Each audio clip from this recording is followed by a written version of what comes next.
படிக்கிறேன். 6ஆம் வசனம். அடிக்கிறவர்களுக்கு என் முதுகையும் தாடை மயிரை பிடுங்குகிறவர்களுக்கு என் தாடைகளையும். இது கிறிஸ்துவுக்கு சொல்லப்பட்ட வார்த்தை மாத்திரமல்ல, அது உங்களுக்கும் எனக்கும் பொருந்தும். எல்லாம் சொல்லுங்க. அந்த வசனம் 6ஆம் வசனத்துல பாடுகளின் நேரங்களில் எல்லாம் சொல்லுங்க. திரையில் பாருங்கள். நம்பர் 1, நெருக்கத்தின் நேரம். எல்லாமே நெருக்குது. ஆரோக்கியம் இருக்குது, கடங்காரன் இருக்கிறான், குடும்பத்தில் இருக்குது, சுற்றி இருக்கிறவங்க இருக்கிறாங்க. சுற்றத்தாரும் காலத்தில் குளிர்ந்திட்டார், பற்றுள்ளோரும் பலர் பறந்திட்டார், கொள்கை கூறியே பலர் பிரிந்திட்டார். ஆனால் ராஜாவின் அன்பு உங்களோடு கூட என்னைக்குமே நிற்கும். கரங்களை உயர்த்தி ஆமேன்னு சொல்லுங்க. ஏன் தெரியுமா? இதான் உலகம். நீ நம்புறீங்க, இவர் என்னை பாதுகாப்பார், இவர் என்னை பாதுகாப்பார், இவர் நம்பிக்கை தருவார். உங்கள் நம்பிக்கை அற்ற நேரங்களிலே அவர் துணை செய்கிற கர்த்தர். பல நேரங்களில் எவ்ரிதிங் இஸ் ஓகே, எல்லாம் ஸ்மூத்தாக போகுது, சமாதானமாக இருக்கிறோம், சந்தோஷமாக இருக்கிறோம், பையன் கீழ்ப்படுகிறான், கணவன் அன்பு கூறுகிறார், மனைவி கீழ்ப்படுகிறாங்க, ரொம்ப நம்ம பாசம் காட்டுறாங்க. இதெல்லாம் சில நேரங்களில் மாறி போகும். புரியுது உங்களுக்கு? நல்ல கணவன் திடீர்னு மிருகமாக மாறிடுறாரு, நல்ல மனைவி திடீர்னு பத்திரகாளி ஆயிடுது. அப்படிப்பட்ட நெருக்கத்தின் நேரங்களிலே இனி வாழ்க்கையே வேண்டாம். புரியுதா உங்களுக்கு? அப்படிப்பட்ட நேரங்களிலே இதோ நான் உனக்கு துணை செய்கிறேன்.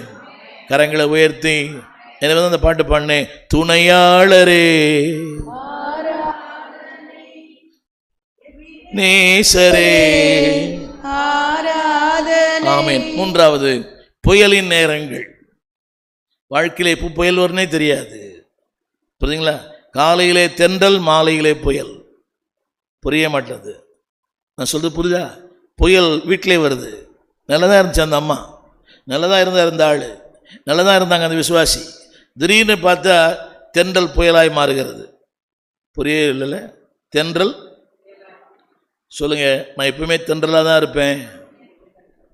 அப்படியா? சூழ்நிலைகள் நம்மளை புயல் ஆக்கிடுது. இப்போ சத்தம் காது கொடுத்து கேட்க முடியல.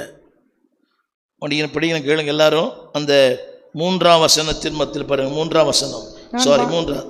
நான் வானங்களுக்குள் காரிருளை உடுத்தி இரட்டை ஒரு வார்த்தை சொல்லுங்க. நதிகள், அடுத்து சமுத்திரங்கள். 3ஆம் வசனத்தினுடைய 2ஆம் வசனத்துடைய 6வது வரி சொல்லுங்க. கடல், நதி. சத்தமா சொல்லுங்க. அந்த வார்த்தை இல்லையா? ஹலோ, கண்ணு தெரியுதா? சொல்லுங்க. கடல், சத்தமா. நதிகள் எல்லாம் சொல்லுங்க. கடல், நதி. கடல் அல்ல. ஹலோ, கடல் அமைதியா இருக்குமா? எப்போ அமைதியா இருக்குமா?